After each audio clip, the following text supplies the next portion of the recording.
Meuret from Meuret Grain Company is our marketing analyst this week. On Thursday, the USDA released its quarterly stocks report as well as its estimate of 2013 planting acres. Corn and soybean markets were fairly tame in the days leading up to the reports. We talked with John after the numbers were released Thursday afternoon.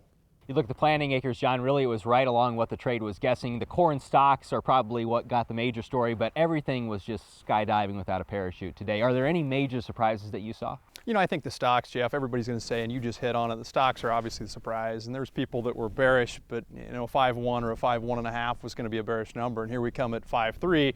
That's extremely bearish. I think that took the entire trade by surprise. Even the people that thought they could weather the storm were no longer able to weather the storm. So it was a big sell-off there.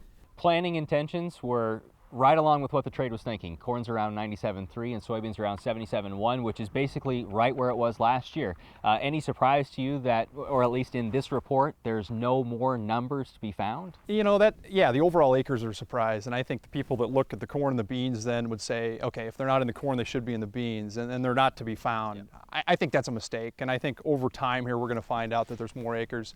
I don't know whether the government was trying to put in a little lower acreage because we're a little wetter in parts of the Midwest, but to me those numbers are going to need to be adjusted upward going forward. You know, the overall in Nebraska, Jeff, and I think that's where you're going, overall acres in Nebraska down, you know, that makes no sense to me.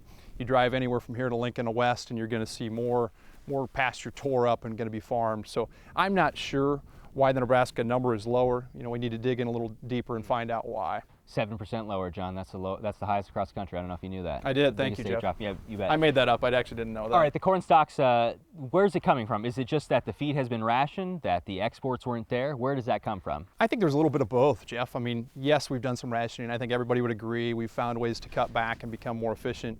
And yes, there is imports. You know, you look at Canada. You know, somebody this morning told me that New York State has got corn at option price. And, you know, corn where we're standing today is worth 40 over. So clearly the market's working. We're seeing the infiltration from Canada, from South America, from Mexico with some milo. We're seeing a lot of interesting things go on that are taking the place of corn. So it makes sense. And I think people underestimated the ability of the market to work here. So while I'm shocked, you know, this isn't impossible. That export market that had been pretty dry, does this light a fire under it at all? I don't think so, Jeff. You know, today we're still $1.50 to $2 higher than the South American market.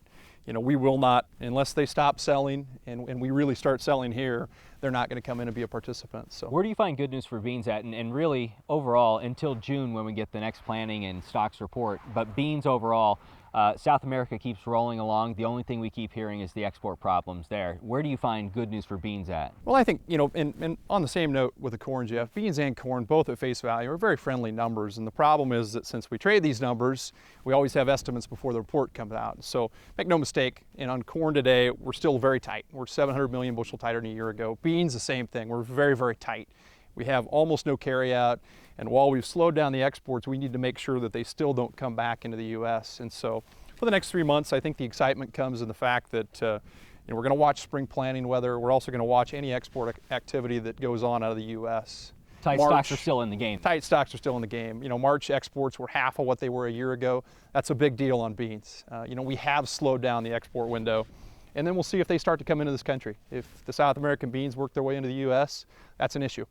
Corn was limit lower, at least the nearby contract was limit lower today. What do you expect to see for corn and beans when the market opens again on Monday? It has a 3-day break here, or Sunday night. Well, I think Jeff, we're gonna look at the weather Sunday afternoon, and if we see a continued warm-up pattern in the 10 to 15 day, we're going to see more pressure on that corn. If we come in on the flip side of that and we see, you know, a cooler, wetter forecast, maybe we get, you know, this thing off the mat a little bit. But it would not shock me to see corn down 25 or 30 Sunday night.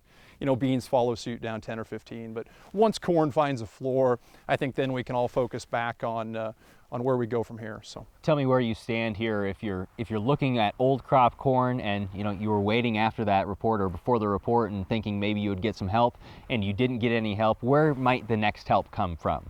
You know, I think weather's a big item, and you also have, like we hit on earlier, you have extremely tight stocks, and so the road to new crop is not going to be a smooth one. We're going to see these ups and downs. This just happens to be a down. So same goes for beans? Same goes for beans, Jeff. And I think if you can be patient here, and you're going to have to be, your cash corn should still be in the 7s. You know, if we go to 650, you're still going to be at 7. If we go to 6, you'll probably still be at 7. So you're okay. There's a little hope for you. But I would be an aggressive seller of new crop if you can get back towards $6. So. And then beans, what do you think there? Beans are tricky, but we're going to trade 13 at some point. These numbers today, I would say on beans are more friendly than corn, so that might lead us back higher. What position would you be comfortable at if you were trying to price out the new crop if you hadn't done any at all? I think if you haven't done anything and you can get back to 12.75 on beans and 5.5 on corn, I'm a seller. I'm a seller on both of those. So.